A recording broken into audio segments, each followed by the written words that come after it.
கர்த்தருக்கு ஸ்தோத்திரம். இன்றைய வசனம் மத்தேயு 28:20. சகல நாட்களிலும் நான் உங்களுடனே கூட இருக்கிறேன். மத்தேயு 28:20. சகல நாட்களிலும் நான் உங்களுடனே கூட இருக்கிறேன். வசனம் ரொம்ப அழகாக சொல்லுது. உங்களை பார்த்து ஏசப்பா இன்னைக்கு சொல்கிறாரு, நான் உங்கள் கூட இருக்கேன்னு சொல்கிறார். ஆமேன். இன்னைக்கு மட்டும் இல்லை, நாளைக்கு மட்டும் இல்லை, சகல நாட்களும் எல்லா நாளும் நான் உங்கள் கூடவே இருக்கேன்னு சொல்கிறார். ஆமேன். நேற்றும் இருந்தேன், இன்றைக்கும் இருந்தேன், நாளைக்கும் இருப்பேன்னு சொல்கிறார். உங்களை பார்த்து தான் சொல்கிறார். சோர்ந்து போயிட்டீங்களே, இந்த உலகத்தில் எனக்குன்னு யாருமே இல்லை, நான் ஒரு அனாதை அப்படின்னா நினைத்து கலங்குறீங்களா?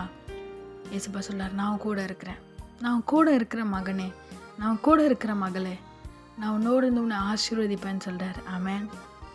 இவ்வளோ வருஷம் நான் இவ்வளோ கஷ்டப்பட்டு பாடுபட்டேன், ஆனால் ஒரு பலனும் இல்லையே அப்படின்னா நினைக்கிறீங்களா? ஏசுவா சொல்கிறார், நான் உன் கூட இருக்கேன், இனி வரப்போகிற ஒவ்வொரு நாளும் உன்னை ஆசீர்வதிக்க போகிறேன், உன்னோட இருந்து உன்னை பலப்படுத்த போகிறேன்னு சொல்கிறாரு. சோர்ந்து போகாதீங்க, யாரும் நினைக்காதீங்க, இந்த சூழ்நிலை எப்படி சமாளிப்பேன் எனக்கு தெரியலையே அப்படின்னு நினைக்காதீங்க. ஏசுப்பா உங்கள் கூட இருக்கிறார். இனி வருகிற காலங்களிலும் ஏசப்பா உங்களோடு இருந்து உங்களை ஆசீர்வதிக்க போகிறாரு. இன்றைக்கு மட்டும் இல்லை, நாளைக்கு மட்டும் இல்லை, எல்லா நாட்களும் உங்கள் கூட இருக்க போகிறாரு. உங்கள் கூட இருந்து உங்களை ஏசப்பா ஆசீர்வதிக்க போகிறாரு. பயப்படாதீங்க, கலங்காதீங்க. ஏசப்பா உங்களோடு இருந்து பெரிய காரியங்களை செய்து உங்களை சாட்சியாக நிறுத்துவார். ஆமேன்.